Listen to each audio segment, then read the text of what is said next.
முல்லை பெரியாறு தொடர்பாக தமிழ்நாட்டின் கோரிக்கையை பரிசீலிக்க ஆணை பிறப்பிக்கப்பட்டிருக்கிறது. உச்சநீதிமன்றத்தில் முல்லை பெரியாறு அணை வழக்கு விசாரணையின் போது நீதிபதிகள் அறிவுறுத்தல்களை வழங்கியிருக்கின்றனர். முல்லை பெரியாறு அணை பாதுகாப்பு குறித்த முந்தைய தீர்ப்புகளை கருத்தில் கொள்ள வேண்டும் என்றும் உச்சநீதிமன்றம் கூறியுள்ளது. கூடுதல் விவரங்களோடு ராமகிருஷ்ணன் நம்மோடு இணைந்திருக்கிறார். ராமகிருஷ்ணன், அந்த ஆணை தொடர்பான விவரங்களை பகிர்ந்து கொள்ளுங்கள். அதாவது கேரளா மற்றும் தமிழ்நாடு மாநிலங்களுக்கு இடையேயான முல்லை பெரியார் அணை விவகாரம் தொடர்பான வழக்கு இன்றைக்கு உச்சநீதிமன்ற நீதிபதி சூரியகாந்த் தலைமையிலான அமர்வில் விசாரணைக்கு வந்தது. தமிழக அரசு மட்டுமல்லாமல் கேரள அரசு மற்றும் கேரளாவை சார்ந்த வழக்கறிஞர் மேத்யூ நெடும்பரா என்பவரும் இந்த வழக்கை தொடர்ந்திருந்தார். இந்த வழக்கு விசாரணை இன்றைக்கு தொடங்கிய உடனேயே வழக்கறிஞர் மேத்யூ நெடும்பராவை பொறுத்தவரையில் முல்லை பெரியார் அணை பிரச்சனை என்பது பல ஆண்டுகளாக தீராத ஒரு பிரச்சனையாக இருந்து கொண்டிருக்கிறது. இது நீண்டு கொண்டே செல்கிறது. ஆனால் அணை பாதுகாப்பை பொறுத்தவரையில் இன்னும் அச்சமாகவே அந்த பகுதியில் உள்ள மக்கள் கருதுகிறார்கள். எனவே உச்சநீதிமன்றம் இந்த வழக்கை விசாரித்து உடனடியாக ஒரு தீர்ப்பை வழங்க வேண்டும் என்று கோரிக்கை வைத்தார். ஆனால் நீதிபதிகளை பொறுத்தவரையில் முல்லை பெரியார் பாதுகாப்பு குறித்து ஏற்கனவே உச்சநீதிமன்றம் விரிவாக 2 தீர்ப்புகள் வழங்கியிருக்கிறது. அதாவது இந்த வழக்கறிஞர் மேத்யூ நெடுமராவை பொறுத்தவரையில் நீங்கள் தொடர்ந்திருக்கின்ற இந்த வழக்கு என்பது போலியான மனுவாக இருக்கிறது. நீங்கள் முல்லை பெரியார் அணை விவகாரம் தொடர்பான அங்கிருக்கின்ற சூழ்நிலைகளை அதிகப்படுத்தி, அதாவது மிகைப்படுத்த வேண்டாம் என்று நீதிபதிகள் எச்சரிக்கை விடுத்திருக்கிறார்கள்.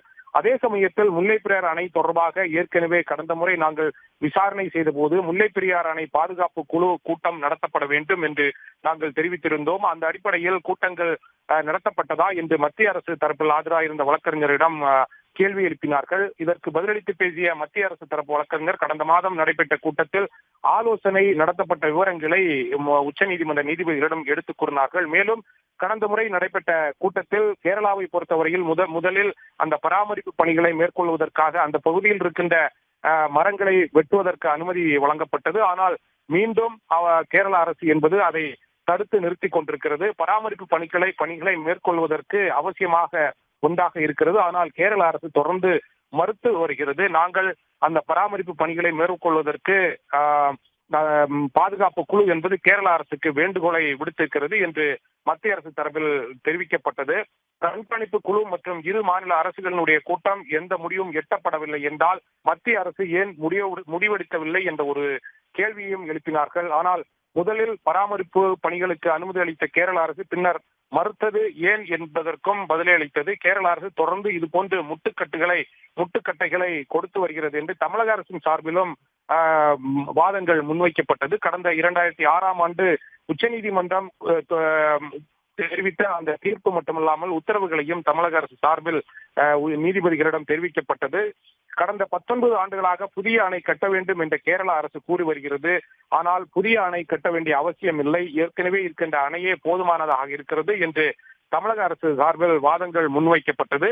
இதை கேட்டுக்கொண்ட நீதிபதிகள் அணையை பராமரிக்க தமிழ்நாடு முன்வைத்துள்ள கோரிக்கையை முல்லை பெரியாறு மேற்பார்வை குழு ஆய்வு செய்து முடிவெடுக்க வேண்டும் என்று நீதிபதிகள் உத்தரவை பிறப்பித்திருக்கிறார்கள். இது மட்டுமல்லாமல் முல்லை பெரியாறு அணை விவகாரம் என்பது தொடர்ந்து பல ஆண்டுகளாக நீடித்துக் கொண்டிருப்பதால் இதற்கு ஒரு முற்றுப்புள்ளி வைக்க வேண்டும் என்ற அடிப்படையில் தங்களது உத்தரவுகளை பிறப்பிக்க இருப்பதாகவும் நீதிபதிகள் தெரிவித்திருக்கிறார்கள். உடனுக்குடன் செய்திகளை தெரிந்து கொள்ள சன் நியூஸ் பெல் ஐகானை கிளிக் பண்ணுங்க.